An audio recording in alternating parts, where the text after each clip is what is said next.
আমি জানি তো পমফ্রেট মাছের ভুনা রান্না সবাই করতে পারে, কিন্তু আমি যেভাবে করি সেটা আপনাদের সাথে একটু শেয়ার করে নিচ্ছি।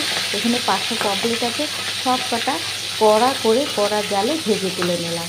ওই তেলের মধ্যে একটু কালো জিরে ফোড়ন দিয়ে দিয়েছি, তার সাথে কটা পেঁয়াজ ভেজে নিচ্ছি।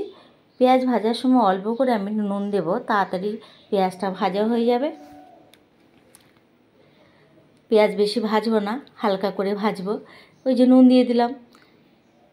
এদিকে আমি একটা মিক্সি বাটিতে আদা, রসুন, কাঁচা লঙ্কা, অল্প করে পেঁয়াজ, তার সাথে কটা টমেটো টুকরো দিয়ে একটু বেটে রাখলাম। একটু জিরের গুঁড়ো, ধনের গুঁড়ো, কাশ্মীরি লঙ্কার গুঁড়ো, একটু জল দিয়ে ভিজিয়ে রাখলাম। অনেক সময় দানা থাকে, দানাটা একদম গলে যাবে, তার জন্য ভিজিয়ে রাখলাম। পমফ্রেট মাছ যেহেতু নরম মাছ, মশলা একদম মিহি হওয়া চাই। পেঁয়াজ ভাজা হয়ে গেছে, কটা টমেটো দিয়ে দিলাম। টমেটো দেওয়ার সাথে আমি একটু পরিমাণ করে নুন দিলাম। নুনটা একবারেই দিলাম, আর দেবো না পরে।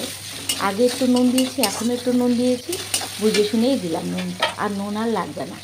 এইবারে যে গুঁড়ো মশলাগুলো গুলিয়ে রেখেছিলাম সেগুলো দিয়ে দিলাম, দিয়ে মশলাটা একটু কষিয়ে নিচ্ছি। ওই যে তেল ছাড়তে শুরু করে গেছে। এইবারে পরিমাণ করে হলুদ দিয়ে দিয়েছি, হলুদ দিয়ে একটু ভালো করে নেড়ে নিচ্ছি। এইবারে যে মশলাগুলো বেটে রেখেছিলাম, আদা, রসুন, পেঁয়াজের পেস্টটা এখন দিলে ভালো হয়। এখন দিলে এর গন্ধটা বেশি ভালো লাগে। এই যে তেল ছাড়তে শুরু করে গেছে, আমি এদিকে গরম জল বসিয়ে দিয়েছি। ভালো করে গরম জলটা টকবক করে ফুটছে। এদিকে মশলার থেকে তেল কষাচ্ছে, তেল বেরিয়ে আসছে।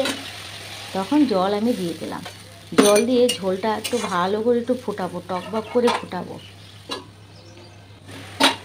ঝোল ফুটে গেছে।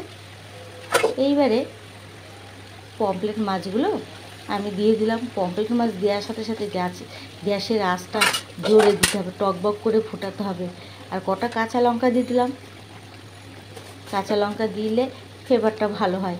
আর অল্প করে একটু চিনি দিলাম। এই মাছে আমি একটু অল্প করে চিনিই দিই, আপনারা দিতেও পারেন, নাও দিতে পারেন।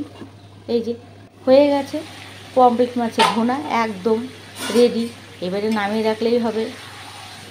দেখুন কি সুন্দর হয়েছে দেখতে, কালারটাও খুব সুন্দর হয়েছে। এই যে নামিয়ে রেখেছি, আশা করি ভালো লাগবে আপনাদের।